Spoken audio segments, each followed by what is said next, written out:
आजादी का अमृत महोत्सव।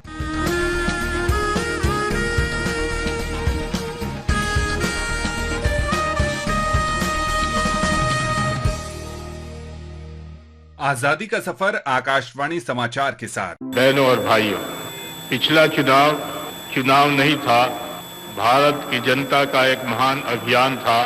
उस समय के परिस्थितियों को बदल देने का, तानाशाही के धारा को मोड़ देने का और भारत में प्रजातंत्र के बुनियाद को मजबूत कर देने का एक क्रांति हुई और इस क्रांति का फल आज देखने को मिल रहा है।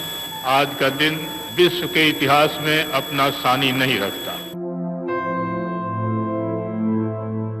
आज की कड़ी में हम याद कर रहे हैं स्वतंत्रता सेनानी और सामाजिक न्याय के लिए समर्पित रहे बाबू जगजीवन राम को, जिनका जन्म 1908 में 5 अप्रैल को बिहार के भोजपुर में हुआ था। उन्होंने कलकत्ता में अखिल भारतीय रविदास महासभा की स्थापना की और तथाकथित वंचित वर्ग को स्वतंत्रता संग्राम से जोड़ने के लिए अखिल भारतीय वंचित वर्ग लीग की शुरुआत की। बाबू जगजीवन राम ने स्वतंत्रता संग्राम में बहुत ही सक्रिय भूमिका निभाई। वर्ष 1936 में 28 साल की उम्र में ही वो बिहार विधान परिषद के मनोनीत सदस्य के रूप में विधायक बन गए। सन 1937 में जब कांग्रेस की सरकार बनी, जगजीवन राम शिक्षा और विकास मंत्रालय में संसदीय सचिव नियुक्त किए गए। हालांकि 1938 में पूरे मंत्रिमंडल के साथ उन्होंने त्याग पत्र दे दिया। गांधी जी से प्रेरित जगजीवन राम ने 10 दिसंबर 1940 को गिरफ्तारी दी।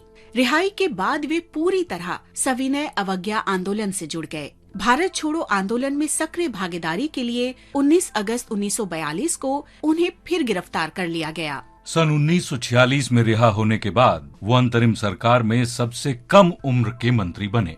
भारत की संविधान सभा के सदस्य के तौर पर उन्होंने संविधान में सामाजिक न्याय की प्रतिष्ठापना सुनिश्चित की। जगजीवन राम अगले 30 वर्ष तक विभिन्न विभागों के मंत्री के रूप में देश की सेवा करते रहे। 1971 के भारत पाकिस्तान युद्ध के समय वो देश के रक्षा मंत्री थे। इस युद्ध से ही बांग्लादेश का उदय हुआ। केंद्रीय कृषि मंत्री के रूप में उनके 2 कार्यकाल भारत में हरित क्रांति और कृषि के आधुनिकीकरण के लिए अब भी याद किए जाते हैं। इस महान राष्ट्रवादी नेता को हमारा शत शत नमन। आज ही हम महात्मा गांधी के दूसरे पुत्र मणिलाल गांधी को भी याद कर रहे हैं। मणिलाल गांधी का निधन 5 अप्रैल 1956 को हुआ था। मणिलाल का जन्म ब्रिटिश इंडिया के दौरान राजकोट में 28 अक्टूबर 1892 को हुआ था। 1906 से लेकर 1914 तक वो गांधी जी द्वारा स्थापित फीनिक्स बस्ती और टॉलस्टॉय फार्म में रहे। थोड़े समय के लिए भारत आने के बाद मणिलाल इंडियन ओपिनियन समाचार पत्र के प्रकाशन में सहयोग देने के लिए 1917 में फिर दक्षिण अफ्रीका लौट गए। मणिलाल गांधीवादी आदर्शों के प्रति निष्ठावान बने रहने के लिए हमेशा कठिन प्रयत्न करते रहे। भेदभावपूर्ण कानूनों का विरोध करने के लिए कई बार उन्हें जेल जाना पड़ा। दक्षिण अफ्रीका के पूर्व राष्ट्रपति नेल्सन मंडेला ने एक बार कहा था, मणिलाल का विनम्र आचरण अहिंसा का मूर्तिमान रूप नजर आता है। मणिलाल 1930 के नमक मार्च में गांधी जी के शुरुआती 78 सत्याग्रहियों में से एक थे। दांडी मार्च के तुरंत बाद धरसाना नमक फैक्ट्री तक मार्च में शामिल होने के लिए उन्हें 10 महीने की जेल की सजा हुई। मणिलाल 1956 में अपनी मृत्यु तक इंडियन ओपिनियन के संपादक बने रहे। इस महान गांधीवादी नेता को हमारा नमन। आज हम स्वतंत्रता सेनानी नवाब सिंह चौहान को भी याद कर रहे हैं। 5 अप्रैल 1981 को उनका निधन हुआ था।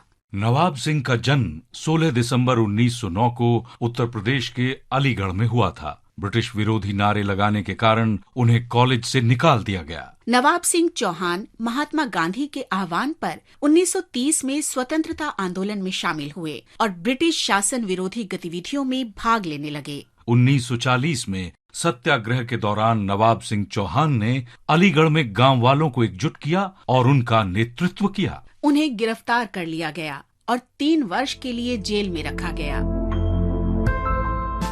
आजादी के बाद नवाब सिंह राजनीति में आ गए और लोकसभा तथा राज्यसभा के सदस्य बनाए गए। उन्होंने समाज के वंचित वर्गों के सशक्तिकरण, ग्रामीण विकास और कृषि अनुसंधान के लिए कार्य किए।